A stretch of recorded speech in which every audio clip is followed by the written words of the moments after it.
Hi everyone, this is Nicole with Nikki Styles Hair Care. Welcome to my channel. This is my first glueless install video. It's also my client's first custom wig. So we used a 4x4 closure, which is what I recommend for all first time wig wearers. Alright, so the knots of the closure were bleached. As you can see, it has a natural appearance. It was lightly plucked, not a lot of plucking. I don't like to over pluck closures, especially because of the excessive pulling and etc. that clients wear, especially when it's their everyday wig. Alright, so we're just fitting the unit on the customer to ensure that the measurements were correct, that we have the right fit, and that our customer is satisfied with how it feels on their head. Alright, so I'm applying some foundation. I match the client's complexion and I am applying some foundation to the lace. I actually use not foundation, concealer, the Crown palette. It has about 12 shades in there, I believe. Alright, so we're going to now apply it also to the cap of the customer so that it blends in naturally. Alright, so our customer is also being instructed on how to do this at home. That little blender that I'm using is one that I bought on Amazon. I think it's about 3 that's in the pack for $5.99 or $7.99, I think. Alright, so what we're going to do now is actually go ahead and measure the customer's head for the elastic band. I prefer to do it this way because sometimes customers complain that it's too tight or it's too loose, so it's best to do it on the spot when they are fitting it. Alright, so you measure it from a little more than from ear to ear, because remember that we're actually putting it on the closure.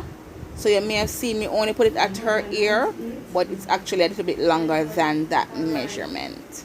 Alright, so I'm now actually stitching the elastic band onto the wig. So we're done. I'm gonna hand the wig to the client and actually ask her to put it on. Why I do this is that a lot of new time wig wearers, they don't really know what to do, so I like to instruct them while I am putting it on. Okay, all right, so there we go. We put the elastic to the back, make sure it's fitted properly. Also make sure not to make the elastic rest on the nape of your neck, because it will feel like it's cutting off the circulation. So I like to place it a little bit above the nape so that it feels better. Okay, so as you can see, we are just adjusting the front of the wig, making sure it's secure. We'll be just making sure that it fits well and that the customer is comfortable with the amount of tension that is on the wig. Okay, great. So we're going to now just comb it through. We're going to push it away from the hair away from the lace so that we can go ahead and see exactly where it is that we'll be starting to cut from. Right, so just making sure that everything is secure, that the fit is good, that where the ears are comfortable, showing her where it can be part, to the right, to the left, and of course straight in the middle.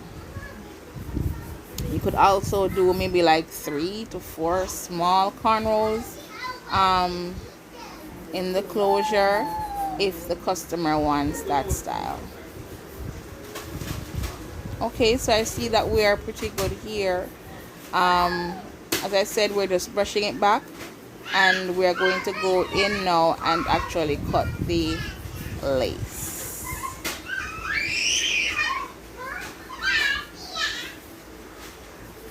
Normally I use a small pair of scissors to cut the lace, or actually I use a eyebrow razor. In this case, I'm going to be using a small pair of scissors to actually cut the lace from the unit. Alright, so when you're cutting the lace, make sure to do so in a zigzag motion so it has a more natural appearance. Okay, so I've come on to this side. Sorry to block the camera, guys. It's my first video, so bear with me. Alright, so now that that's done, I asked our customer, or client, sorry, if she wanted any baby hair. She said I could put a few in.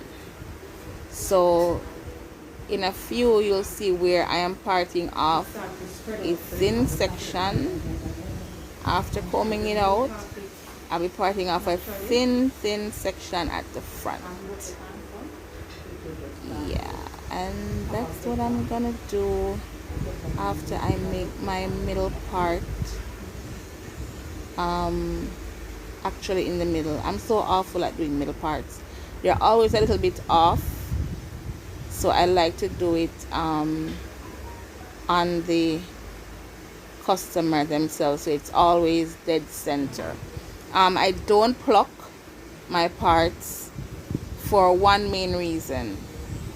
After like maybe a few months with heavy wear, the lace tends to stretch away and makes the part so deep, so deep, and I don't like it. So it's like it stretches the part, so it's so wide that it looks very unnatural.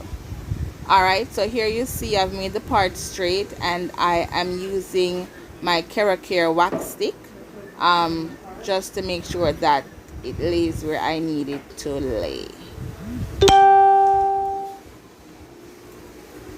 So I'm going to go in with the hot comb, and I'm gonna make the closure flat, and we like the closure to be flat. Alright, so going over the back, making sure everything is good.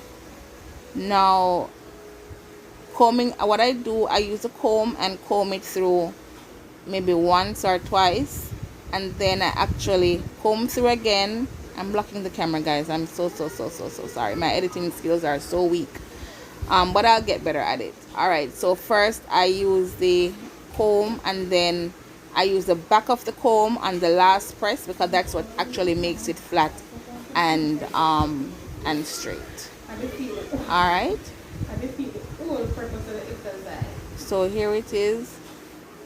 I'm parting out that little section that I spoke about earlier for the baby hair.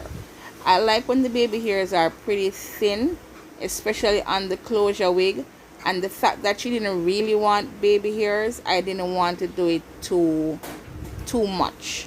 But I do have clients that love lots of baby hair.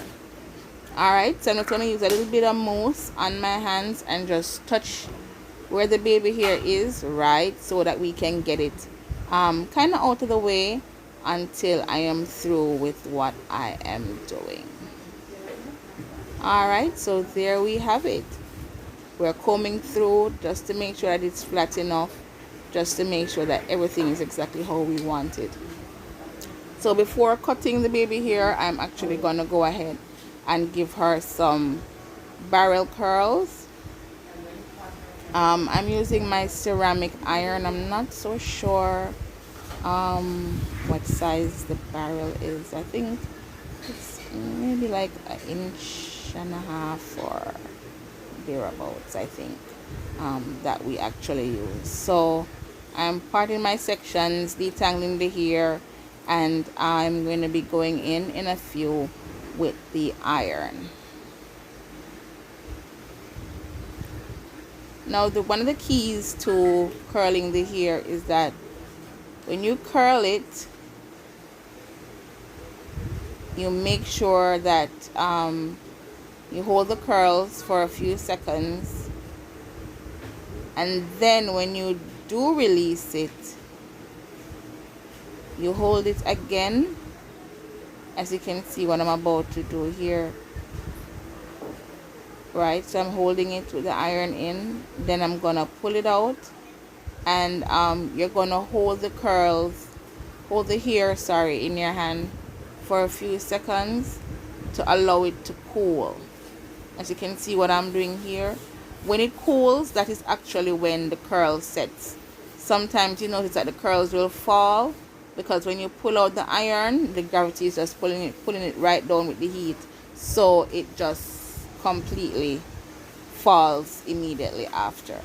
But the best thing to do is to curl the hair, hold it with the iron in for a few seconds, and then when you take the iron out, when you unravel it from the iron, hold it again for a few seconds. Okay, all right, great. So you're gonna see me do this again.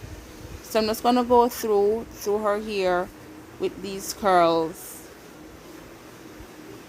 and give her a nice bouncy look.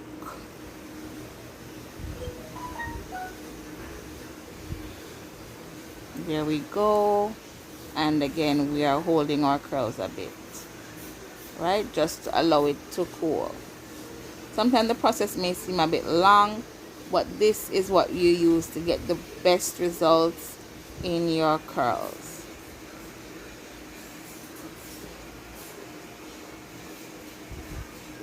There we go. And that iron is really hot, really hot. I think it's a ceramic iron. I don't remember the brand, but I've had it maybe like 4 or 5 years, and it is just phenomenal. Believe me, it is awesome. All right, so there we go. Okay, so we are good here. Our curls are finished. I cut the baby here, and we're ready to do our comb through. Just making sure all is good. I use a little bit of Eco Styler and Got to Be Glued to do the baby hair. I'm going in with a little luster glosser, which is something that I like, but you can't use it too heavy because the sheen is a lot. Alright, so you see me here using my styling comb and combing through the curls. Not too heavy, just a light comb. As you can see, they're bouncy and nice, looking awesome. And of course, my customer is absolutely loving it. I went in with a little concealer on her part. Yeah, but you'll see that in a few. So there she is. That's the finished product, showing that it's completely glueless. No glue at all was used, no spray, nothing like that. And that is it, guys. So thank you so much. Like, subscribe, and thanks for watching.